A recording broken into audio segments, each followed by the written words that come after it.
Bienvenue, je m'appelle Sylvia Micone et vous écoutez Impact Positif. Dans ce podcast, je discute avec de simples citoyens, des entrepreneurs, étudiants, artistes, penseurs, scientifiques. Ils ont un impact positif sur la société, l'environnement. Ils inspirent, ils font tout simplement. Face à l'urgence climatique, la crise démocratique, face à une société aux inégalités croissantes, 1 million de révolutions ont surgi et des dynamiques se sont mises en place. Bienvenue dans ce monde en transition où chacun, à son échelle, peut trouver sa place et faire bouger les lignes. Ces femmes, ces hommes, je les rencontre depuis des années. Je veux savoir qui ils sont, pourquoi ont-ils lancé leur projet, comment ont-ils eu l'idée, quelles sont les solutions qu'ils proposent et pour quels impacts. J'étais dans le monde de la finance des très riches et je suis passé dans le monde de la finance des très très pauvres. J'ai eu l'impression de me réaligner d'un seul coup. En fait, tout est ressorti d'un seul coup. Et je me suis dit, mais c'est génial. Moi, quand j'étais gamin, je voulais éradiquer la pauvreté dans le monde. Je voulais m'engager, etc. Et en fait, c'est à 40 ans que j'ai découvert le moyen de le faire. Et ce jour-là, quand j'ai découvert le microcrédit, tout s'est réaligné en moi. Et c'était une évidence qu'il fallait que j'y aille, en fait, tout simplement. Impact Positif a donné cette semaine la parole à Arnaud Poissonnier, le fondateur et président de Babylone, première entreprise de microcrédit solidaire en France, mais aussi en Europe. Après 12 ans d'une carrière de banquier, c'est un voyage au Tadjikistan qui change sa vie. De gestionnaire de grande fortune, il devient créateur de start-up en s'inspirant d'une idée qui existe déjà aux États-Unis. Babylone va casser les codes en appelant les Français à financer en ligne des entrepreneurs dans des pays en voie de développement, pas en donnant, mais en prêtant. Oui, un prêt à taux zéro avec un remboursement garanti à 99%. Babylone a fêté ses 10 ans en 2018. À son compteur, 25 millions d'euros de prêtés, 45 000 projets soutenus dans le monde entier, une communauté de 75 000 membres. Si Babylone a failli mourir 10 fois en 10 ans, blague Arnaud Poissonnier, il a tenu la barre envers et contre tout. Il est devenu un porte-parole, fort de son expérience et de la hauteur qu'il a acquise après toutes ces années dans le secteur. Voici notre discussion et sa vision passionnante, enrichissante de ce secteur de l'impact social, son avenir et ses espoirs. Pour me soutenir et continuer à découvrir ces personnalités qui nous montrent un chemin, n'hésitez pas à vous abonner sur iTunes ou sur votre plateforme de podcast préférée. Vous pouvez le commenter, le partager, cela m'aide, cela m'encourage et le noter 5 étoiles s'il vous a plu. Impact Positif, épisode 15, Andiamo. Arnaud Poissonnier, bonjour. Bonjour. Merci beaucoup de participer à Impact Positif. Vous êtes le fondateur et président de Babylone. On est ravis de vous recevoir car vous êtes vraiment une entreprise sociale pionnière, première sur le microcrédit solidaire en France, mais aussi en Europe. Vous êtes d'ailleurs la première plateforme sur le continent. Une entreprise qui vient de fêter ses 10 ans, bon anniversaire, et qui fait vraiment partie des références dans la sphère des entreprises à impact. Dans le milieu de l'économie sociale et solidaire, on va parler de votre parcours, des débuts de Babylone, de vos inspirations de microcrédit évidemment, mais aussi de vos autres projets. Vous avez lancé il y a 1 an notamment Tombouctou. Mais tout d'abord, Babylone, c'est une grande aventure que vous êtes arrivé à poursuivre jusqu'à aujourd'hui. Et comme pour beaucoup d'innovations, eh bien, c'est une idée qui vient des États-Unis, d'une entreprise qui s'appelle Kiva et qui existe encore aujourd'hui. Oui, c'est clair. Quand je me réveille le matin, moi, je remercie pas Shiva, je remercie Kiva, parce que sans eux, j'aurais jamais pu lancer Babylone. Mais effectivement, moi, j'ai découvert Kiva en 2006. À l'époque, je venais de sortir du monde de la banque, parce que j'étais banquier de gestion de fortune avant de basculer là-dedans. Et j'ai découvert Kiva dans un article de journal. À l'époque, j'ai aidé l'ONG française Acted à développer leurs activités de microcrédit. Et c'est dans un article de Courrier International, vous savez, ce beau magazine de synthèse de presse, que je vois un petit article d'une demi-page sur Kiva. Kiva, à l'époque, ils avaient 2 ans et ils avaient levé $400 000 de prêts solidaires auprès de quelques internautes autour d'eux. C'était ce que j'appelle une ONG de garage. Et il y avait ce bel article. Et quand j'ai vu cet article, je me suis dit, mais c'est génial.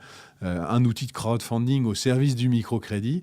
Moi qui travaillais pour le microcrédit, pour Acted et leurs activités de microcrédit, je me suis dit, mais pourquoi on ne lancerait pas un équivalent de Kiva en France et en Europe? Et donc c'est à partir, alors c'est pas en 2006, mais en 2007, où on a vraiment commencé à réfléchir à cette idée, à la faisabilité de ce truc-là en France et en Europe. Et puis début 2008, quand on a obtenu les accords à l'époque, la Banque de France, l'Autorité des marchés financiers, etc., on a appuyé sur le bouton. On a créé un social business, donc une start-up sociale. Moi, je ne voulais pas créer une ONG, je suis plus un entrepreneur dans l'âme. Et puis, on s'est mis à développer le truc qu'on a mis en ligne, effectivement, à l'été 2008. Donc ça fait 10 ans. Et en 10 ans, effectivement, merci pour vos gentils chiffres, mais en 10 ans, effectivement, on est devenu le leader européen de ce marché très particulier, donc qui est le crowdfunding de microcrédit. Et on va revenir en détail sur ce que c'est, évidemment. Mais du coup, maintenant, vous talonnez Kiva. Ils vous ont inspiré et aujourd'hui, vous les talonnez en quelque sorte. Même s'il faut mettre un peu en perspective les chiffres. Il faut rester très, très modeste parce qu'ils sont juste 50 fois plus gros que nous. Eux, ils ont 13 ans, nous, on a 10 ans. Et puis voilà, puis c'est à l'échelle américaine. Mais dans le sillage de Kiva, il y a une vingtaine de sites de crowdfunding de microcrédit qui sont lancés dans le monde. Il n'y en a plus beaucoup aujourd'hui, parce que c'est un métier très compliqué, très joli métier, mais assez compliqué. Il reste 4-5 plateformes au monde. Et effectivement, dans ce petit univers, effectivement, on a fait un petit peu notre trou en étant la plus grosse plateforme européenne. Donc voilà, on est très fiers de ça, mais il faut rester modeste en termes de taille malgré tout. Alors, on précise quand même que la France, elle est pionnière en termes de microcrédit. Et en revanche, vous le dites, vous êtes le premier à proposer du microcrédit participatif, du microcrédit lié en quelque sorte à du crowdfunding et accessible à tous. Exactement. Alors, d'abord, on a lancé Babylone, nous, dans une dimension nord-sud, c'est-à-dire les Babyloniens, comme on les appelle. Donc, les prêteurs sur Babylone viennent prêter de l'argent, en tout cas au départ, venaient prêter de l'argent exclusivement à des projets, à des bénéficiaires de microcrédit dans les pays en développement. Donc on travaille depuis toujours dans les bidonvilles, les zones rurales très pauvres. On travaille aujourd'hui dans 27 pays, donc c'est assez significatif. Et effectivement, assez vite, et vous le disiez très justement, la France est l'un des pays leaders en Europe sur le déploiement du microcrédit ici, chez nous, en local. Maria Novak, quand elle a ramené le microcrédit en France, il y a une bonne trentaine d'années, mais elle s'est très très bien débrouillée, qui fait qu'effectivement la France est très à la pointe sur ce sujet-là. Et très vite, quand on a lancé Babylone dans une dimension nord-sud, très vite les internautes nous ont dit mais est-ce qu'on pourrait aussi prêter de l'argent près de chez nous, donc à du microcrédit français. Alors, il a fallu un peu de temps parce qu'il a fallu changer la loi. La loi ne nous permetait pas de faire du crowdfunding dans une dimension nord-nord. Mais aujourd'hui, c'est possible. On peut financer des entrepreneurs français. Exactement. Il nous a fallu 2 ans pour obtenir une modification de la loi. C'était 2-3 ans, c'était en 2011. Mais depuis cette époque-là, effectivement, on a une partie des flux de prêts qui se font vers des Français, une autre partie vers les pays en développement. On reste majoritairement un acteur de la solidarité internationale. Donc 90% des prêts qui se font sur Babylone se font à destination des pays du Sud, néanmoins. On va regarder justement les chiffres. En 10 ans, vous avez prêté près de 25 millions d'euros. Vous avez soutenu 45 000 projets, des projets situés environ dans 18 pays, et pour des taux de remboursement qui avoisinent les 99%, une communauté aussi de 75 000 membres. Et on indique aussi que le montant moyen des prêts, c'est à peu près 62 €.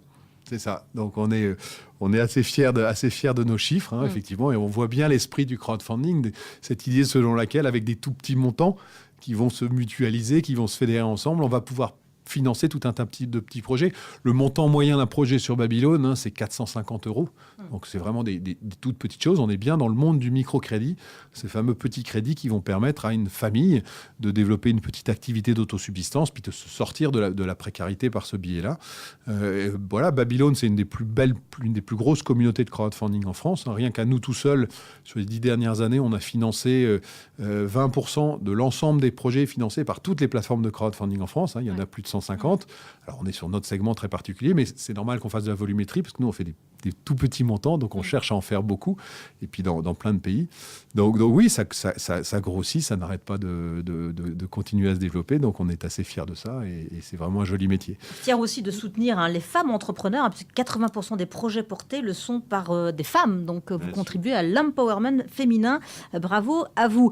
Votre originalité, donc, ce n'est pas le don. Justement, on avait Alexandre Mars qui était avec nous il y a quelques semaines. Vous, c'est le prêt à taux zéro pour vos internautes, vos Babyloniens. C'est le sentiment aussi de ne pas assister, mais de co-créer finalement avec zéro risque pour celui qui prête. C'est la beauté du geste. On est rentré, là encore, c'est Kiva qui a inventé le concept. Mais c'est la beauté du geste de se dire qu'on peut aider les gens différemment. Et c'est vrai qu'habituellement, dans la philanthropie grand public, on est sur une sollicitation du grand public qui est une sollicitation systématiquement de dons. Donc on propose aux gens de donner de l'argent à une grande cause, donc la lutte contre le sida, la lutte contre la faim, etc. Et c'est vrai qu'avec des mécaniques comme les nôtres, on a inventé le contraire. C'est-à-dire qu'au lieu de proposer au grand public de donner pour une grande cause, on propose au grand public de prêter pour une petite cause extrêmement précise, dans l'esprit du crowdfunding, qui est le petit projet, le bénéficiaire du microcrédit qui a besoin d'emprunter une petite somme d'argent pour développer sa petite activité. Donc on est sur une approche qui est très très innovante parce qu'elle est totalement contraire à ce que font toutes les ONG grand public depuis toujours, hein, le don pour une cause. Et évidemment, le fait de faire le contraire de ce qui s'est toujours fait, c'est aussi ça qui explique le succès de la mécanique. Les gens sont aujourd'hui en demande dans leur acte, dans leur démarche de bienfaisance, les gens sont en demande d'une extrême transparence. Hein. Aujourd'hui, on parle de transparence partout. Là, on est complètement au cœur de ce sujet de la transparence, puisque l'internaute vient choisir le projet qui est au bout de la chaîne. Il va prêter son argent, non pas à une ONG, mais au projet en particulier. Hein, donc, on est vraiment dans une logique de transparence. C'est très amusant. On a des Babyloniens qui, de temps en temps, nous appellent en disant « Ouais, je pars en vacances au Vietnam, j'aimerais rencontrer le bénéficiaire. » Oui, c'est ça. C'est une vraie communauté qui va aussi à la rencontre sur le terrain de ces fameux entrepreneurs. Exactement. Donc c'est ça qui est chouette. Après, l'esprit du microcrédit, hein, que vous évoquiez, c'est qu'effectivement, on n'est pas du tout sur une logique d'assistance. On prête de l'argent à des gens qui vont rembourser grâce à leur travail. Hein. Moi, je dis souvent, le microcrédit, c'est le plus bel outil d'expression de la dignité humaine. Quand on va dans les bidonvilles, on rencontre toutes ces femmes, effectivement, 80% de femmes sur Babylone, mais qui vous reçoivent avec des sourires jusqu'aux oreilles, qui sont extrêmement fiers de pouvoir montrer qu'elles sont capables de s'en sortir par elles-mêmes, en fait, juste par le fruit de leur travail. Certes, on leur a prêté de l'argent, mais elles sont fières, elles bossent et puis elles remboursent. Et ça, elles sont très, très fières de ça. Donc, c'est en ça que le microcrédit, je trouve, est un bel outil d'expression de la dignité humaine. Et d'ailleurs, les femmes remboursent même mieux que les hommes. Hein. C'est pour ça qu'il y a des études qui le disent, en tout cas. Peut-être que vous pouvez me le préciser ou pas, me confirmer. C'est ce qu'a montré le microcrédit. C'est ce qu'a très bien montré le professeur Younous à l'époque de la Grameen Bank quand il l'a lancé, puisqu'il a évidemment contribué à la promotion du microcrédit. Oui, on a montré que les femmes sont sédentaires, c'est-à-dire que les femmes s'occupent de la famille à la maison et donc elles font très très attention à rembourser. Elles sont en général moins loties dans les bars du coin de rue que certains hommes. Mais il y a aussi des phénomènes migratoires. Par exemple, moi, quand j'ai découvert le microcrédit au Tadjikistan, le sport national chez les hommes, c'était de promettre un avenir merveilleux à leur femme. Donc un jour, ils voient leur femme, ils leur disent ma chérie, je vais m'en aller à Moscou sur les chantiers et puis je vais te ramener plein de fric et tout, tu verras, la famille sera heureuse. Donc les mecs se barrent à Moscou, travaillent sur des chantiers. Pendant quelques mois, ils renvoient de l'argent à leur femme au Tadjikistan. Et puis, au bout de quelques mois, ils se maquent avec une jeune Russe et puis on les voit plus. Ils ne reviennent plus. Ils reviennent plus. Donc, il y a ce genre de phénomène. C'est les mecs qui partent à la guerre. Donc, voilà, les femmes sont sédentaires, elles s'occupent de la famille. Elles sont extrêmement responsables. Et effectivement, on a montré de fait qu'elles remboursaient beaucoup mieux. Et puis surtout, le microcrédit a une vertu extraordinaire. C'est que c'est un outil d'insertion sociale de la femme en local qui est extrêmement puissante, hein, parce que la femme, plutôt que de faire que s'occuper comme elle peut de la famille, d'un seul coup, elle devient chef d'entreprise. Oui. Donc ça lui donne aussi un statut social. Et donc le microcrédit a prouvé, a démontré son utilité sociale aussi à ce titre-là. Alors on revient sur votre démarche, démarche originale. On le dit, les Français sont habitués à donner. Le pays a une grande tradition associative. Mais vous proposez donc une autre démarche, celle du prêt. Est-ce que ça a été un peu difficile au début quand même ? Vous avez dû expliquer, voilà, vous avez dû toujours... faire votre place Ouais, c'est toujours difficile parce que, je ne vais pas parler de concurrence, mais quand même un petit peu. Aujourd'hui, en France, vous avez 295 000 structures de l'économie sociale et solidaire, dont tout le tissu associatif, le tissu des ONG, etc.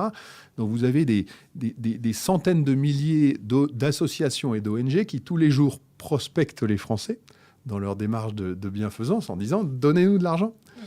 Nous, on est tout seul, on est le seul à prospecter les Français en disant « non, donnez pas, prêtez de l'argent à du microcrédit ». Et donc, l'effort, en fait, on porte tout seul l'effort d'évangélisation et de pédagogie autour de ce nouvel outil de philanthropie qui est le prêt solidaire. Versus des centaines de milliers d'ONG qui, depuis toujours en France, ont éduqué les Français à l'idée de donner. Donc, en fait, c'est un effort de marketing et de pédagogie énorme. Donc j'ai envie de dire, quelque part, on souffre de ça, parce qu'on est le seul à porter ça. Et que les Français, on dit dans Internet, pour que les Français réagissent à une proposition de site Internet, de site de e-commerce, etc., il faut qu'ils vous aient vu 7 fois au moins. C'est en vous ayant vu 7 fois que vous avez une chance qu'ils deviennent membres de votre mécanique Internet. Donc, Babylone qui porte tout seul ce prêt solidaire pour qu'on ait plein de Français qui viennent chez nous, il faudrait qu'on ait réussi à ce que tous les Français nous voient 7 fois, ce qui est un effort marketing colossal. Donc on n'a pas les moyens de ça, évidemment. Mais quand même, vous avez été, sur le plan du marketing, assez originaux dès le début, avec des campagnes, c'est vrai, assez, qui se démarquaient un peu des autres. Oui, et pour le coup, on a été très aidés par les journalistes, donc merci pour ça. Mais parce que effectivement, pour le coup, les journalistes nous disaient enfin un truc innovant dans l'innovation, on donne pas, on prête. Et du coup, le début de l'histoire de Babylone, on a eu, je crois, 2500 parutions dans les médias. Donc ça nous a aidés. Le fait d'être unique et originaux nous a aidés dans la visibilité médiatique. Mais ça reste un travail de tous les jours que d'être visible, que de se faire connaître, etc. Parce qu'on n'est pas un truc monstrueux quand même, quoi. Et est-ce que vous vous êtes aussi inspiré de la philanthropie américaine ? Est-ce qu'on peut dire que la philanthropie américaine, cette philosophie-là, elle arrive aussi en Europe ? Oui, alors ça bouge un peu. Vous parliez d'Alexandre Mars qui essaye de diffuser cette culture philanthropique un peu bien organisée, bien structurée. Donc oui, ça bouge. Néanmoins, on reste dans un pays où on considère que, du fait pour plein de raisons historiques et fiscales aussi, on considère que c'est l'État qui doit s'occuper de l'État-providence et des questions sociales, et que du coup, la philanthropie privée reste beaucoup plus faible ou beaucoup plus modeste chez nous qu'en Angleterre ou aux États-Unis, par exemple. Quand vous comparez le montant que les Français donnent versus les Anglais ou les Américains, le Français, individuellement parlant, de mémoire, donne 19 fois moins que l'Américain et 14 fois moins que l'Anglais. Donc on est vraiment sur des cultures... Mais il est plus imposé. Quand on pose la question français, il dit « Ouais, mais c'est normal. Je veux dire, moi, je paye des impôts et c'est l'impôt qui redistribue socialement. Le français ne paye pas 19 fois plus d'impôts que l'américain. Donc, il faut relativiser. Mais donc, il y a un sujet culturel. Donc, ça bouge. Les nouvelles formes de philanthropie américaine arrivent chez nous. Tout ce qui est dîner de charité, tout ce qui est nouvelle technologie au service de la collecte, tout ce qui est nouvelle forme de solidarité, ça vient chez nous. Mais on n'est pas du tout prêt à rattraper la puissance de bienfaisance des individus américains. Vous avez dit dans une interview, on aurait pu mourir 10 fois, mais je n'ai pas lâché l'affaire. Alors, 10 ans, 10 fois, si on fait une moyenne, vous avez pu mourir une fois par an. Pas très loin, ouais. Ça a dû être sportif, alors. En fait, moi, j'ai lancé Babylone sous forme d'une start-up. Donc, je suis, comme je vous dis, je me sens plus entrepreneur qu'associatif. Donc, j'ai lancé Babylone sous forme d'une start-up. Alors, à l'époque, je ne savais pas qu'on allait appeler ça un jour un social business ou une start-up sociale, puisque c'est le grand mouvement dans l'air du temps que l'émergence de toutes ces entreprises sociales qui s'occupent de thématiques sociales. Mais quand on lance un social business ou une start-up sociale, on est contraint à trouver un modèle économique. C'est-à-dire que quand vous êtes une start-up sociale, tout ce qui fait vivre le social habituellement, pour les ONG, etc., c'est-à-dire les dons, la défiscalisation par l'État, etc., tout ça, vous n'y avez pas le droit parce que vous êtes une entreprise commerciale. Et du coup, il faut construire autour de cette activité sociale, il faut construire un modèle économique. C'est-à-dire un modèle économique qui génère des revenus, tout simplement, en espérant atteindre à un moment l'équilibre financier. Et il s'avère que quand on a lancé Babylone, on s'est dit, on va vite, assez rapidement, on va faire 10% de ce que fait Kiva, et puis on avait construit des business plans autour de ça, et on pensait être à l'équilibre financier au bout de 5-6 ans. Et en fait, on s'est trompé. C'est-à-dire qu'en fait, on est à 1/30 de ce qu'a fait Kiva sur la durée, notamment parce que on pensait se répandre en Europe et on n'a pas réussi à se répandre en Europe pour des raisons de réglementation locale. Du coup, on est allé plus lentement que prévu. Et du coup, aujourd'hui, après 10 ans, on n'est toujours pas à l'équilibre financier. Et quand vous n'êtes pas à l'équilibre financier en tant que start-up sociale, il faut soit vous fermer, soit vous continuez à vivre. Et nous, on a continué à vivre parce que les revenus qui nous manquaient pour payer les salaires, les charges, les investissements, etc., eh bien, on les a trouvés auprès d'investisseurs, d'actionnaires. Donc, dans une logique de levée de fonds, de multiples levées de fonds d'une start-up, on a trouvé tout un tas d'actionnaires, des institutionnels, des privés, qui ont accepté d'investir au capital de Babylone pour compléter en fait les ressources qui nous manquaient en termes de revenus. Mais c'est dur, voilà. Et donc régulièrement, il y a plus d'argent en caisse, et donc on sollicite nos actionnaires, on trouve des nouveaux actionnaires. Vous êtes rompu à l'exercice de levée de fonds. C'est le moins qu'on puisse dire. Mais l'objectif, c'est d'arriver à l'équilibre financier. Je pense qu'on y arrivera d'ici 1 ou 2 ans. Mais ça a été pas toujours très facile, oui. On a fêté aussi les 10 ans de l'auto-entrepreneuriat et Les Échos titraient il y a quelques semaines l'étonnante révolution des auto-entrepreneurs. Est-ce que ça, c'est quelque chose aussi qui a contribué à changer les mentalités? Est-ce que c'est un peu lié? Est-ce que ça vous a aidé, notamment, aussi? Alors, ça nous a... On a encore 90% de notre activité dans les pays du Sud. Donc, dans les pays du Sud, c'est le microcrédit, c'est l'économie informelle. On n'est pas sur l'auto-entrepreneuriat au sens de la loi française. En revanche, effectivement, notre activité de financement de projets français, on travaille avec l'ADI, qui est la grosse institution de microfinance française. Créée par Marianne Novak, dont vous parliez il y a quelques instants. Exactement. On travaille aussi avec Créasol, qui est une autre institution de microcrédit dans le sud-est de la France. Donc, on travaille avec ces acteurs qui, eux, effectivement, grossissent beaucoup sur le sujet du développement de l'auto-entrepreneuriat en France. Parce qu'évidemment, quand vous êtes un micro-entrepreneur, que vous êtes capable de développer une petite activité d'autosubsistance en France, bien si en plus on vous offre un statut qui vous permet de manière plus souple, plus agile, plus simple de développer votre activité, ben évidemment, ça facilite votre projet. Et donc, nous, on est là-dessus, donc, dans nos relations avec l'ADI, qui est de dire, oui, effectivement, l'auto-entrepreneuriat favorise le microcrédit en France, parce que favorise la facilité avec laquelle on peut développer une petite activité d'autonomie. Mmh. Et ça, nous, dans ce monde-là, il y a tout un tas de projets qu'on refinance ou qu'on finance sur Babylone. Mmh. Alors, votre objectif, atteindre l'équilibre financier, ça évidemment, vous nous l'aviez dit, atteindre aussi les 100 000 entrepreneurs financés. Et c'est pourquoi en 2017, vous avez décidé de vous associer avec un autre acteur du secteur, c'est Microworld, avec pour objectif donc de renforcer le micro-prêt dans les pays francophones notamment. Et c'est une suite logique, évidemment, dans votre développement. Oui, effectivement, Microworld était le numéro... Enfin, logique ou pas, d'ailleurs, vous allez nous le dire. Est-ce que vous avez été contraint? Non, pas du tout. Mais en fait, c'est eux qui sont venus nous voir. Donc, ils étaient le numéro 2 français du secteur. Microworld a été lancé par l'écosystème de Jacques Attali et certains de ses amis, dont un investisseur, un investisseur philanthrope qui s'appelle Alexandre Allard, qui à l'époque avait fait une très très belle réussite pendant la bulle Internet et qui a investi beaucoup d'argent dans l'idée qu'effectivement sur un site de ce type-là, on pouvait faire plein de choses. Et ils sont venus nous voir il y a 2 ans en disant mais ok, super, Babylone numéro 1, Microworld numéro 2, mais surtout, les 2 sites ont des complémentarités. C'est-à-dire que nous, on avait beaucoup développé la marque Babylone auprès du grand public. Eux avaient une stratégie un peu différente, notamment grâce à Jacques Attali, mais qui était de dire, eux voulaient déployer surtout leur site auprès de grandes entreprises, dans une logique de construction de sites customisés, d'offres en B2B, pour des entreprises qui aimaient l'idée et qui voulaient diffuser dans leur écosystème, leurs salariés, leurs clients, etc., cette mécanique de prêt solidaire. Et donc, eux étaient très B2B, nous, on était très grand public, et ils nous ont dit, on est complémentaires. Effectivement, on était complémentaires. Donc, on a accepté de discuter avec eux, et on s'est rapproché d'eux à l'été 2017, ce qui nous a permis de doubler notre chiffre d'affaires, l'air de rien, donc de nous faire accélérer vers ce qu'on cherche, évidemment, l'autonomie financière. Et donc, je pense que c'était quelque chose de très intéressant. Ils avaient des compétences qu'on n'avait pas. Enfin, on était très complémentaires et ça nous a permis de nous renforcer et puis c'est une très bonne chose. Alors, on va revenir un peu sur votre carrière, une carrière qui est assez intrigante. Vous commencez dans la gestion des grandes fortunes. Vous travaillez dans une banque, vous serez d'ailleurs banquier pendant 12 ans. Et puis, vous effectuez un voyage au Tadjikistan. Vous en avez parlé déjà quelques fois, dans le cadre d'un partenariat entre la banque et l'ONG Acted. C'est en 2005 et c'est un voyage qui va changer votre vie?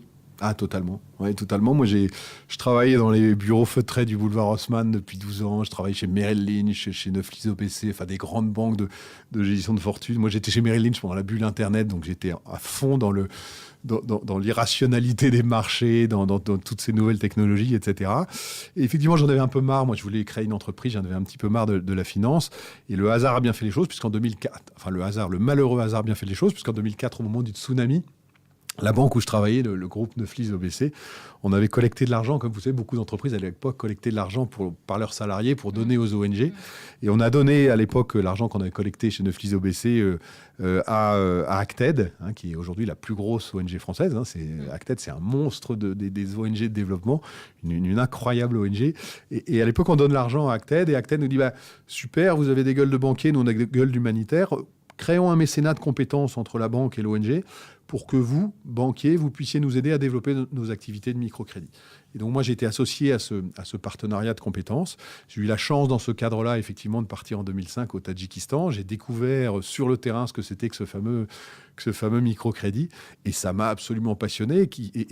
Et donc, à une époque où je voulais quitter la banque, ça m'a fait basculer en fait, du monde de la banque des riches à la finance des très pauvres. Et j'en suis ravi parce que on est sur des activités qui sont humainement passionnantes et qui sont pleines de sens, pleines d'impact. Enfin, donc, et puis dans la foulée, vous avez lu l'article sur Kiva et puis tout s'est mis en place, plus ou moins. Exactement. C'est quand je travaillais chez Acted que j'ai découvert Kiva et que j'ai dit à Acted, il faut qu'on lance un truc pareil, c'est génial, il faut qu'on le fasse en France, quoi. Et en même temps, c'est un virage à 360 degrés quand même, ce que vous avez fait. Alors, oui et non. C'est-à-dire que, oui, évidemment, vu comme ça, rapidement, oui, parce que j'étais dans le monde de la finance des très riches et je suis passé dans le monde de la finance des très, très pauvres. Et il y a peu de points communs entre les deux. Évidemment, quand vous faites des montages de défiscalisation à plusieurs centaines de millions d'euros pour que les gens partent ailleurs pour ne plus être taxés à l'ISF, c'est pas du tout le même sujet que quand vous êtes sur Madame Karimov, la première femme que j'ai rencontrée bénéficiaire de microcrédit qui a emprunté $350 pour fabriquer des petits lits en bois et les revendre sur les marchés. Donc évidemment, mais si on gratte un peu, je suis resté dans le monde de la finance. Ouais. Mon expérience en finance m'a considérablement aidé pour lancer Babylone, que ce soit pour aller chercher les agréments, que ce soit pour lever des fonds. Moi, j'avais un carnet d'adresses qui me permettait d'aller voir mes anciens clients en disant « Regardez, le joli truc que je suis en train de lancer, investissez dedans, etc. » Donc, ça m'a beaucoup aidé. Et quand je vois, moi, beaucoup de jeunes start-upers qui lancent des idées géniales, que ce soit des start-up sociales ou pas sociales, d'ailleurs, mais qui, au bout de 12-18 mois sont plantés parce que ils n'ont pas de réseau, ils n'ont pas de relations, ils n'ont pas de moyens financiers, etc. Moi, ma carrière de banquier m'a incroyablement aidé. Donc, donc le lien, il se fait quand même. Vous avez hésité d'ailleurs entre plusieurs carrières, parce que j'ai lu quand même que vous avez failli rentrer dans les ordres.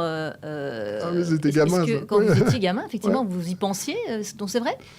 Oui, c'est vrai. En fait, moi, je suis né dans une famille du Nord. Je suis né à Roubaix, donc dans une grande famille du Nord où, d'ailleurs, je viens de perdre mon père, d'ailleurs, mais il a beaucoup compté pour moi sur mon éducation avec ma mère, qui était une éducation, sociale, démocrate, chrétienne, etc. Et mon éducation chrétienne gamin m'a beaucoup marqué, à tel point qu'effectivement, quand j'avais entre 10 et 12 ans, je me sentais appelé, en fait. Pendant une période de ma vie, je me sentais appelé. Et donc, j'avais envie d'être prêtre. Mais pas tant pour la religion que pour les valeurs qu'on m'avait inculquées dans la religion. C'est les valeurs de partage, d'entraide, d'ouverture aux autres. C'est ça qui m'a vraiment marqué gamin. Donc après, j'ai oublié, parce qu'après, on devient adolescent. À côté de Jésus-Christ, il y avait Véronique à l'école. C'était une autre histoire, etc. Puis après, ça devenait un peu compliqué, tout ça. C'est un peu compliqué, un peu schizophrénique. Mais voilà. Ce sont des valeurs qui vous ont rattrapé, finalement, après votre carrière ? C'est un peu ce que je pense. C'est que c'est des valeurs que j'avais un peu oubliées. Et quand je suis tombé par hasard, là encore, sur le microcrédit, j'ai eu l'impression de me réaligner d'un seul coup. En fait, tout est ressorti d'un seul coup. Et je me dis, mais c'est génial. Moi, quand j'étais gamin, je voulais éradiquer la pauvreté dans le monde. Je voulais m'engager, etc. Et en fait, c'est à 40 ans que j'ai découvert le moyen de le faire. Et ce jour-là, quand j'ai découvert le microcrédit, tout s'est réaligné en moi. Oui. Et c'était une évidence qu'il fallait que j'y aille, en fait, tout simplement. Alors, vous êtes une entreprise sociale, une start-up sociale. Vous êtes actif, militant dans le milieu de la microfinance solidaire, des start-up sociales, pour faire bouger les lignes, parler, témoigner, partager, faire connaître. Pour nos auditeurs, qu'est-ce qui vous diffère des autres entreprises qui ne sont pas agréées, qui ne sont pas sociales ? En d'autres mots, pourquoi être une entreprise sociale ? Ouais, le mouvement est récent, dans l'éclosion, l'émergence de ce qu'on appelle les startups sociales ou les social business. Professeur Younous en parle beaucoup au-delà de ses activités sur le microcrédit, mais c'est l'idée selon laquelle, alors parfois ça peut choquer, mais c'est l'idée selon laquelle quand il y a une problématique sociale, donc une problématique de handicap, une problématique de pauvreté, d'insertion, etc. On peut le faire par le tissu associatif qui va lever de la subvention pour traiter ces problématiques, aider les gens qui sont dans le besoin. Mais on peut, dans certains cas, pas dans tous les cas, mais dans certains cas, on peut créer une entreprise commerciale qui va aider ces personnes-là en générant un chiffre d'affaires et donc en atteignant une autonomie financière exactement comme le ferait n'importe quelle entreprise commerciale. Mais évidemment, la différence entre une entreprise commerciale classique et une entreprise sociale, c'est que l'objet social, l'activité de l'entreprise sociale est complètement destiné au traitement d'une problématique sociale. Et donc c'est ça qui est joli, c'est qu'on ait des entreprises qui sont des entreprises commerciales, mais qui ont du sens, évidemment, dans leurs activités. Donc Babylone en est une, mais il y en a plein d'autres. J'aime bien, il y a des boîtes comme Simplon, par exemple, qui sont formidables, qui sont des boîtes qui font du développement, qui a une école de développement uniquement pour les jeunes des banlieues, pour les insérer, etc. Formation complètement gratuite. En formation complètement gratuite. Il y a aujourd'hui entre 150 et 200 entreprises sociales en France qui s'occupent de gens qui sont dans la difficulté, mais avec un modèle économique de type entreprise commerciale. Et ça, je trouve ça très, très plaisant. Et surtout, l'émergence de ce modèle a une vertu qui est assez étonnante, c'est qu'elle permet d'aller chercher de la ressource financière en dehors du gâteau habituel de la redistribution en France. C'est-à-dire que toutes les ONG en France se financent sur les dons des Français, les dons des entreprises, les subventions de l'État, etc. Or, ce gâteau de ressources financières qui vient de la bienveillance, de la philanthropie ou de l'État, c'est un gâteau à circonférence délimitée. Donc les ONG essayent de se partager, d'ailleurs quelquefois elles sont en concurrence, se partagent ce gâteau à circonférence délimitée. Or, dès qu'on rentre dans la sphère non plus de la subvention, des dons, de la défiscalisation pour financer le social, mais dans la sphère de l'entreprise tout à fait classique, eh bien le gâteau, il n'a plus de limite. Parce que qu'est-ce qu'on va chercher pour se financer ? On va chercher du chiffre d'affaires, on va chercher des actionnaires. Et des actionnaires, il y en a en termes de montant, il n'y a pas de limite. Et donc, d'un seul coup, avec ces nouveaux modèles d'entreprise sociale, eh bien, on va étendre la capacité de traitement de problématiques sociales en étendant l'accès à des nouvelles ressources financières possibles. Et c'est ça aussi qui est intéressant dans ces modèles. Et enfin, ce sont des modèles qui répondent à une avidité des jeunes à créer des entreprises qui ont du sens. Quand on fait des conférences dans les grandes écoles de commerce ou dans les universités, mais le nombre de jeunes aujourd'hui qui vous disent « Ah ben non, mais moi je veux plus être banquier ou consultant, je veux créer une entreprise et en plus je veux donner du sens à ma vie. » Et c'est ce qui se passe concrètement d'ailleurs dans les faits. Quand on regarde, il y a de plus en plus d'entreprises sociales ou pas d'ailleurs qui se créent, mais en tout cas qui ont un objet social très, très fort. Évidemment, et on voit le succès de tous les réseaux qui accompagnent ces jeunes qui veulent créer des entreprises sociales. Des réseaux comme Make Sense, Ashoka, Ticket for Change, que vous connaissez par ailleurs, qui font un travail de dingue pour accompagner, sensibiliser les jeunes qui veulent créer des entreprises sociales. Et ça marche d'autant mieux que y a plein de jeunes qui sonnent à la porte. Donc il y a vraiment un phénomène qui est absolument passionnant. Et moi, comme je dis souvent, quand je fais des conférences auprès des jeunes qui veulent créer des entreprises, je dis mais déjà, l'aventure de la création d'entreprises est passionnante. C'est la liberté, c'est la créativité, c'est tout un tas de choses. Et en plus, si on peut y donner du sens, c'est-à-dire avoir de l'utilité pour les autres, mais c'est le bonheur absolu. Moi, j'adore. Vous vous sentez un devoir de transmission, un peu en quelque sorte, avec votre expérience de 10 ans de Babylone et puis votre expérience de banquier aussi derrière. Est-ce que vous, effectivement, vous avez cette mission dans la tête aussi de conseiller, de transmettre, d'aiguiller Oui, alors c'est plus un réflexe qu'une mission que je me suis donnée. Quand on a lancé Babylone avec Aurélie Dutoit, elle n'est plus dans l'aventure, mais on a lancé l'histoire à deux, on s'est toujours dit, mais on ne connaît rien à l'entrepreneuriat social, on ne connaît rien au crowdfunding et on ne connaît rien au microcrédit. Et pour cause, on venait de la banque. Et on s'est toujours dit, l'expérience qu'on va agréger autour de cette histoire, l'histoire de Babylone, il faut qu'on reste très modeste, parce que d'abord, on s'est pris des tôles, on s'est planté souvent, on a parfois réussi, mais il faut rester très modeste. Et quand on va venir nous solliciter pour qu'on explique cette expérience, il faut qu'on la retransmette.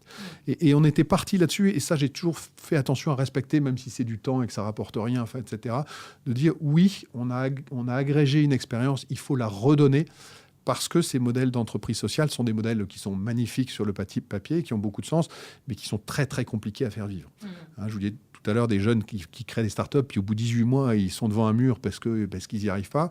Nous, on a réussi à sauter un certain nombre de murs, mais je pense que c'est important pour nous de dire, attention, là, il va y avoir un mur à 1 an et demi, à 2 ans, à 3 ans, et voilà ce que vous pouvez faire à l'avance pour éviter de vous prendre le mur, etc. Donc je pense que c'est un peu un devoir que de transmettre notre expérience, et en toute modestie, parce qu'on est à l'abri de rien, et que même si on a 10 ans et qu'on est une vieille start-up sociale française, on peut encore se planter. On a failli se planter encore il y a quelques mois de ça.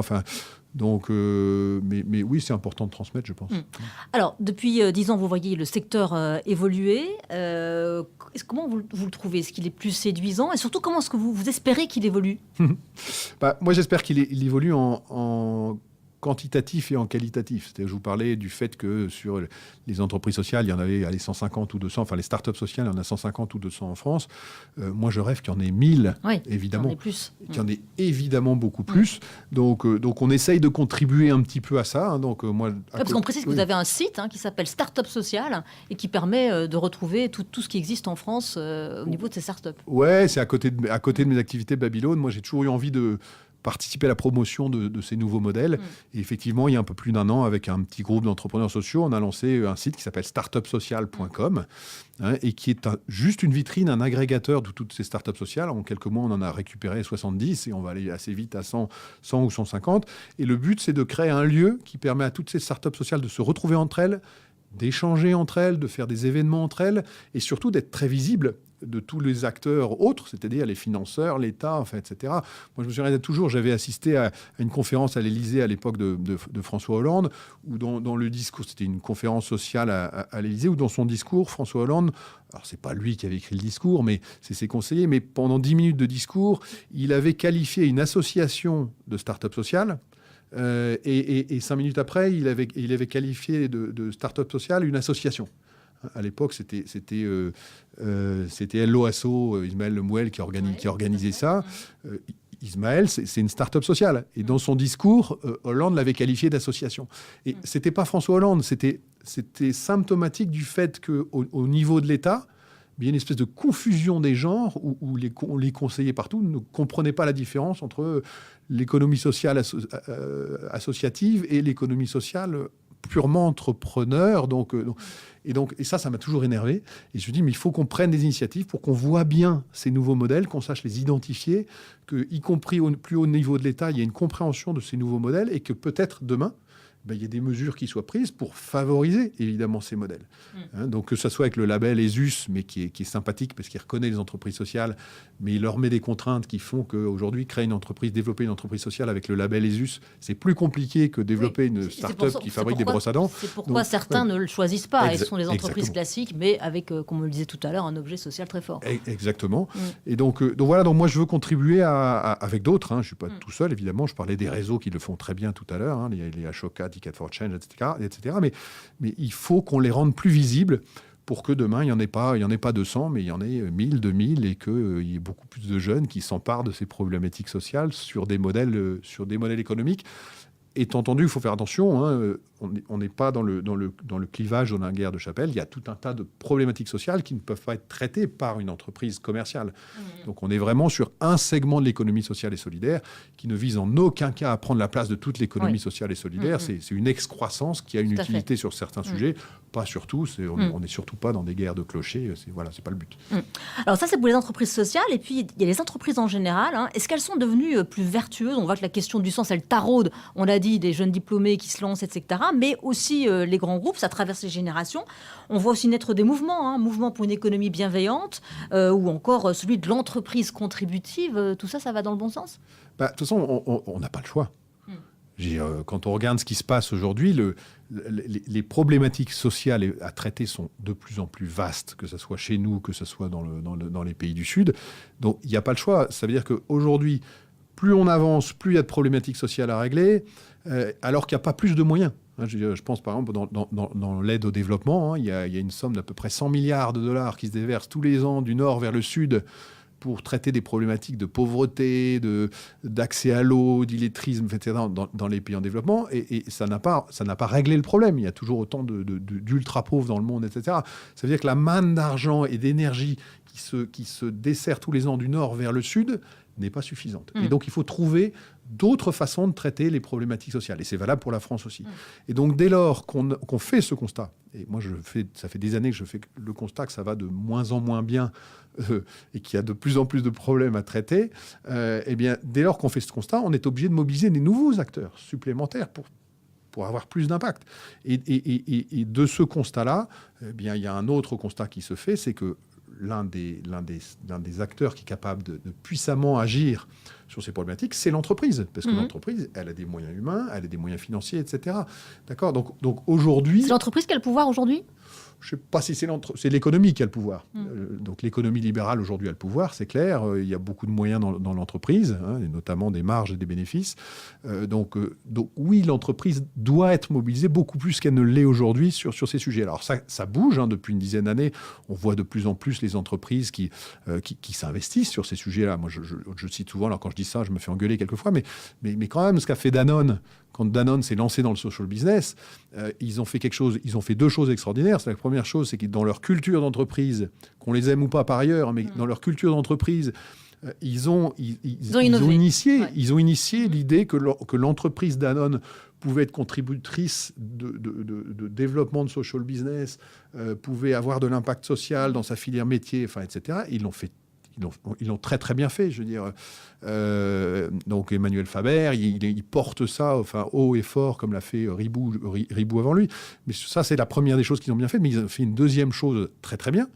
C'est que comme toutes les entreprises du CAC 40 sont en rivalité les unes, sont quand même un peu en rivalité les unes par rapport aux autres, quand toutes les entreprises du CAC 40 ont vu ce que faisait Danone et que Danone était en train d'essayer d'injecter dans la culture d'entreprise de l'impact social, de l'engagement des salariés, etc., les autres entreprises se sont dit « Merde, nous, il faut qu'on le fasse aussi ».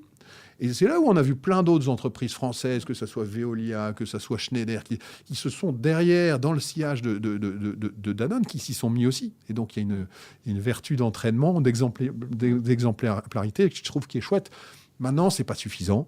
Il faut aller plus loin, il faut que les entreprises s'investissent plus, il faut que dans cette idée du social business, il est très facile d'imaginer que toutes les grandes entreprises françaises créent leur propre filiale de social business. Il suffit dans sa filière métier de regarder les problématiques chez nous ou dans les pays du Sud et dire autour de ces problématiques, moi je suis un spécialiste de l'eau, un spécialiste de... Je vais créer des filiales qui seront exclusivement sociales. Et là, elles sont très très bien placées pour le faire. Elles ont les compétences, elles ont l'argent, etc. Donc il faut aller plus loin dans cette démarche, je pense.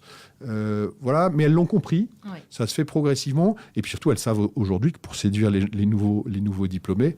pour les garder aussi. Et pour les garder, eh bien, il faut donner du sens, il faut mettre de la culture d'impact, de la culture sociétale. Donc ça va dans le bon sens. C'est pas suffisant, mais ça va quand même dans le bon sens. Alors, vous le disiez vous-même, vous êtes un serial entrepreneur. Vous avez effectivement créé Babylone il y a 10 ans, et puis vous avez aussi créé d'autres projets, notamment Tombouctou. Là, vous avez changé de secteur, ça c'est les livres, avec toujours cette idée d'avancer, de créer du lien social, faire circuler les livres plutôt que de les laisser prendre la poussière chez soi. Tombouctou, un jeu de mots avec la ville malienne. Vous aimez décidément bien les jeux de mots. Avec Babylone, c'était plutôt bien trouvé aussi. Alors Tombouctou, ça s'écrit T-O-N, book comme livre en anglais, puis tout T-O-O. Un site de partage de livres entre particuliers. Ça se passe comment depuis 1 an ? Bon, oui, c'est du récent, donc on a lancé ça il y a 1 an, donc on a 1500 membres, mais c'est un site que j'ai lancé avec une amie qui s'appelle Valentine Dubo. On est tous les deux passionnés de livres et de partage de livres, et on s'est dit, mais c'est quand même fou, on parle d'économie circulaire, de partage, d'économie collaborative, etc. Et en fait, il y a un truc qui se partage assez peu, ce sont les bibliothèques. Et vous avez un immeuble de 20 appartements. Les Français ont 158 livres physiques en moyenne dans leur bibliothèque. Vous avez un immeuble de 20 appartements. Il y a 3000 livres, un peu plus de 3000 livres qui ne se partagent pas. Et donc, nous, on a créé l'outil qui permet ce partage. Donc, c'est un outil sur bibliothèque virtuelle, en quelque sorte, mais avec en sous-jacent le livre physique. Donc, c'est une mécanique avec laquelle vous allez scanner le code barre des livres de votre bibliothèque. Ça va rentrer sur votre compte la photo de la couverture du livre et du résumé du livre. Et à partir de là, sur chacun des livres, vous allez dire ce que vous voulez en faire. Vous pouvez le donner, le prêter ou le vendre. Et si vous rentrez votre bibliothèque comme ça, si vous rentrez le miroir de votre bibliothèque comme ça, et que vous invitez des gens que vous côtoyez autour de vous à faire la même chose, donc les habitants de votre immeuble, j'en sais rien, tous les salariés de LCI, TF1 par exemple, et ben ça crée une méta-bibliothèque qui fait que moi, ce soir, je fouille dans votre bibliothèque, vous vendez le dernier hors-Sénat, hop, je vous l'achète en ligne, puis demain au boulot, vous me le rapportez, et ça crée la transaction. Et donc, on a créé cet outil sur du don, du prêt et de la vente. Donc, on verra, c'est encore le début. Mais l'idée est bien reçue. Et puis, on est dans l'esprit de la circularité du livre, de l'économie de papier, etc. sur un sujet qui est un sujet magnifique, qui est le livre papier. Moi, je suis un fanat de livres papier. On s'aperçoit que les ventes de livres papier continuent à monter, alors que les liseuses électroniques baissent. Donc le livre a encore de l'avenir. Nous, on veut promouvoir au partage des livres entre les gens qui se côtoient régulièrement. Alors, on a parlé tout à l'heure d'un virage dans votre carrière professionnelle tout à l'heure.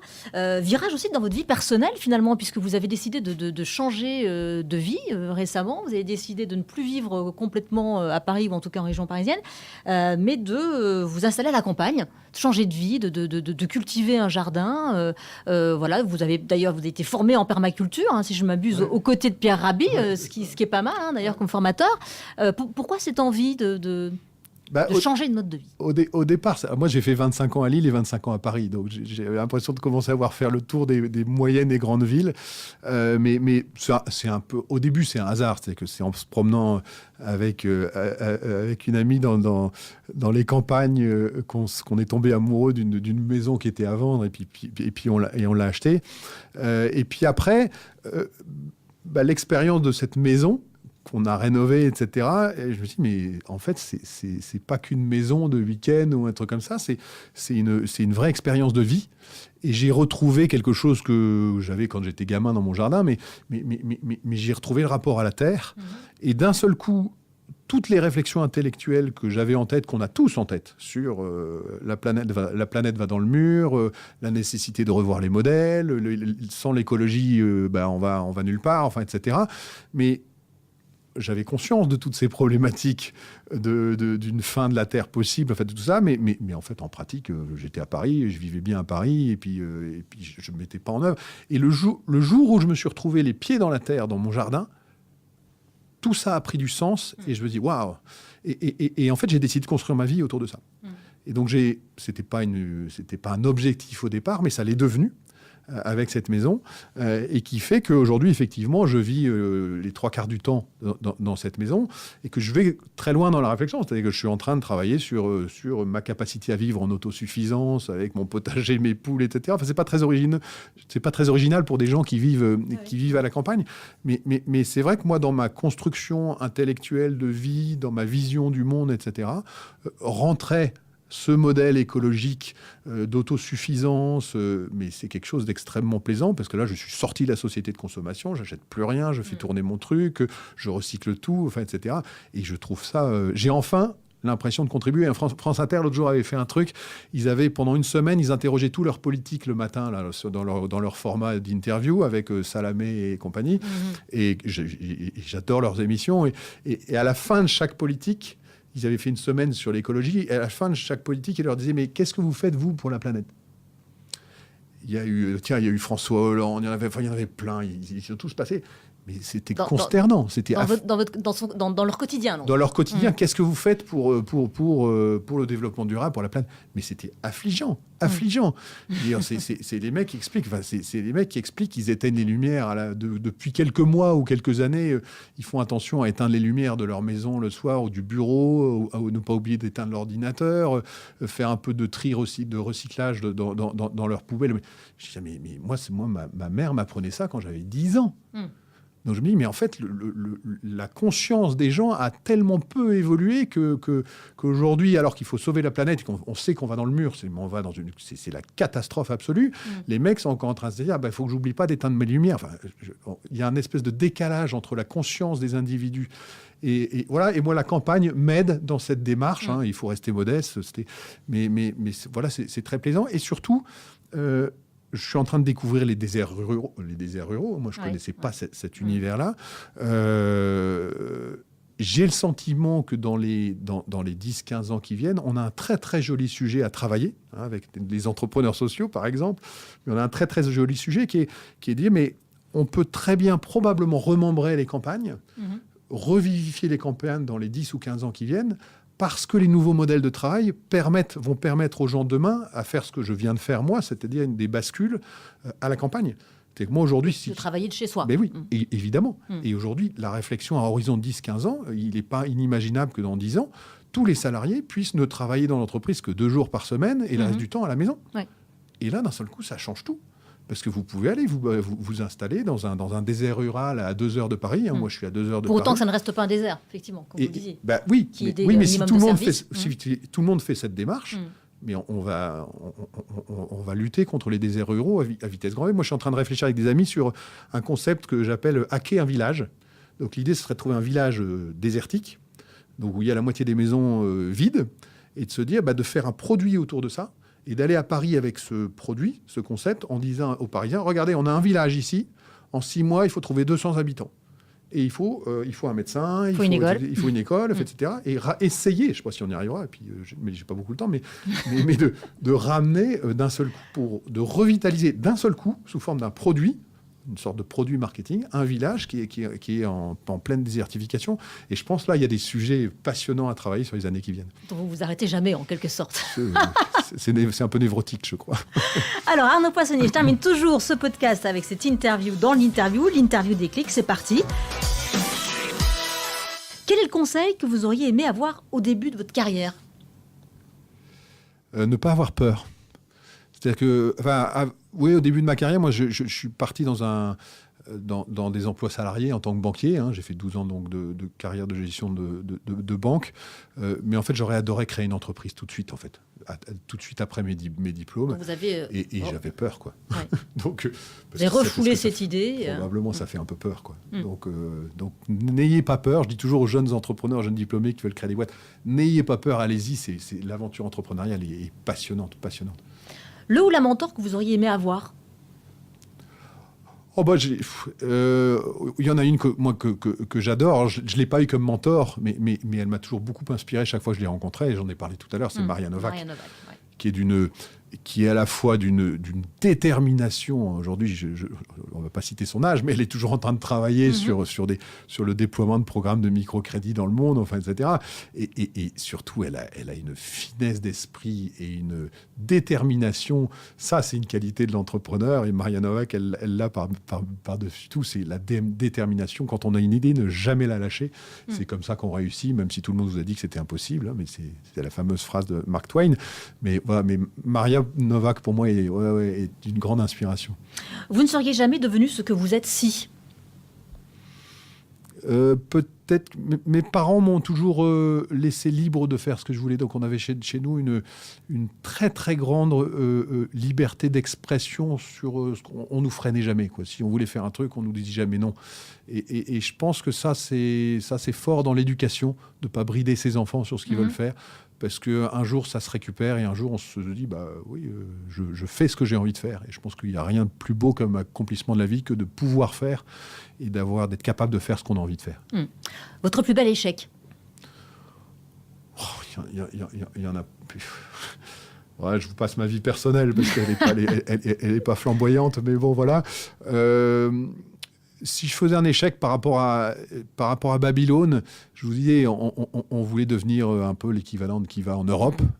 On s'est planté lamentablement. C'est pas totalement de notre faute, c'est qu'on voulait déployer Babylone en Italie, en Allemagne, en Belgique par exemple. Et 3 fois, on s'est fait jeter par la banque centrale, les banques centrales qui nous ont dit « Ah ben non, c'est de l'activité bancaire, vous n'avez pas le droit ». Et donc on a passé un temps fou à essayer de rendre Babylone vraiment européen. À l'heure de l'Europe, ça paraissait le moins qu'on puisse faire. Et en fait, on s'est planté parce qu'on s'est fait jeter par les banques centrales. L'anecdote la plus drôle, je m'en souviens toute ma vie, c'est quand on est allé voir la Banque centrale de Belgique, qui nous a dit non, vous ne pouvez pas le faire parce que votre modèle, c'est un modèle bancaire, il faut que vous soyez une banque, ce qui n'était pas du tout le cas. Nous, on est du crowdfunding social. Et un jour, je reçois un coup de téléphone de la Banque de France qui me dit « Mais monsieur Poissonnier, on vous a autorisé à lancer Babylone, vous avez changé votre modèle ?» Je dis, non, on n'a rien changé du tout.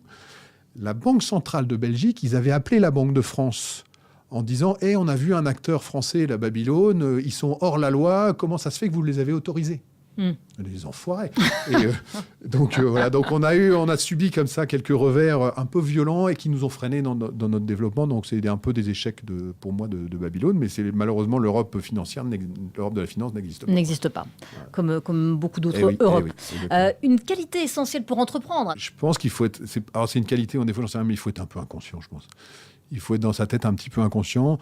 Il faut être passionné. Il faut être un inconscient passionné.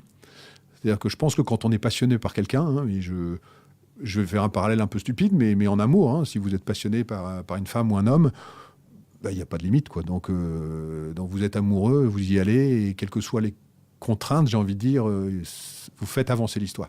L'entrepreneuriat, c'est pareil, quoi. C'est si vous êtes quelqu'un de passionné, vous tombez amoureux d'une idée, et puis vous la lâchez plus, et c'est comme ça que vous réussissez.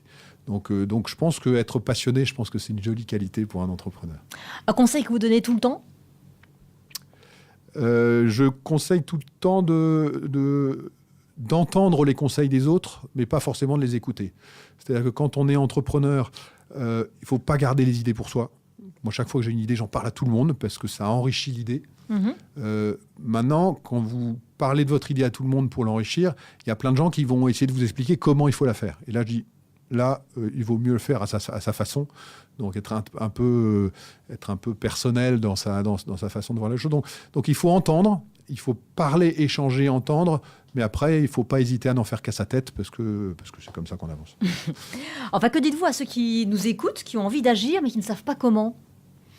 Alors, je dirais, il faut regarder autour de soi parce qu'il y a toujours des choses à faire. Je pense qu'au fond de soi, quand on a une sensibilité, quand on a envie de faire quelque chose, quand on a envie d'impacter le monde, quelquefois je me dis, mais est-ce que je suis prêt à mourir, moi ? Et je me dis, je serais prêt à mourir le jour où j'aurais l'impression d'avoir suffisamment contribué à la planète. Je ne suis peut-être pas encore tout à fait prêt, mais ce que je veux dire par là, c'est que quand on a envie de contribuer, de faire quelque chose pour la planète, on a tous au fond de soi une thématique, un sujet d'impact auquel on est sensible.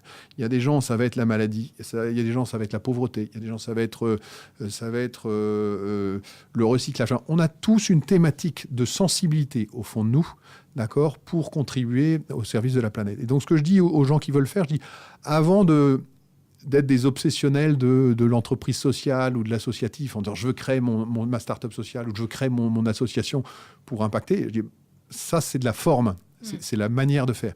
Je leur dis, mais prenez du temps pour réfléchir au fond de vous sur quel est le sujet auquel vous êtes sensible.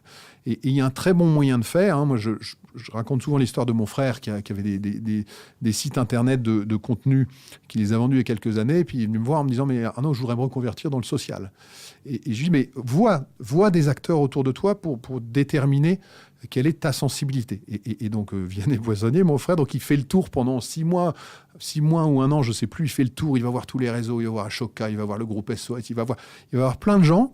Et au bout de son parcours de découverte de l'économie sociale et solidaire, un jour, il m'appelle, il me dit, voilà, Arnaud, je crée une boîte d'insertion autour du livre, alors, il est sur le livre aussi, mais où il collecte plein de livres dont les gens veulent plus. Il a fait ça sous forme d'une boîte d'insertion, c'est-à-dire avec des jeunes en insertion. Donc il trie, il y a des bouquins qui sont recyclés, il y a des bouquins qui sont revendus. Et donc il a créé une super jolie boîte de recyclage de livres par de l'insertion dans le nord de la France, il est dans le nord de la France, et ça cartonne. Et donc il est allé chercher au fond de lui quelle était sa sensibilité. Il adore le livre et il voulait faire de l'insertion. Et il est parti comme ça. Et donc c'est ça que je recommande aux jeunes qui veulent se lancer. Faites une introspection de vos sujets de sensibilité et après, vous trouverez le moyen, c'est-à-dire une association, une start-up sociale, en rejoignant une, en créant une. C'est de l'accessoire après. Trouver son alignement, en quelque sorte. Merci beaucoup, en tout cas, Arnaud Poissonnier. Où est-ce qu'on peut prendre des nouvelles de Babylone ? Sur Babylone, tout simplement. Donc on peut se retrouver tous sur Babylone, sur Tombouctou, enfin sur tous ces Start-up sociale. Évidemment, sur Start-up sociale. Pour trouver des idées, pour s'inspirer, pour soutenir peut-être. Exactement. Merci beaucoup. Puis un merci tout personnel à Babylone, parce que moi j'ai découvert le social business grâce à Babylone en allant faire un reportage chez vous dans vos locaux. C'était il y a quelques années maintenant, au moins 8 ans. Donc merci. Je suis très fier de ça. Je suis très fier de ça. Merci beaucoup. Et bonne route à Babylone. Merci. Merci beaucoup de nous avoir écoutés avec Arnaud Poissonnier. J'attends vos commentaires sur iTunes, sur Twitter, et si vous avez une proposition d'invité, n'hésitez pas. N'hésitez pas aussi à vous abonner pour ne rater aucun épisode, à partager cette interview si vous l'avez aimée, et encore mieux, à nous noter 5 étoiles si vous avez passé un moment inspirant, ce que j'espère vivement. Rendez-vous sur notre compte Twitter pour toutes les infos @ipositif au pluriel, et on se retrouve très vite pour un nouvel épisode.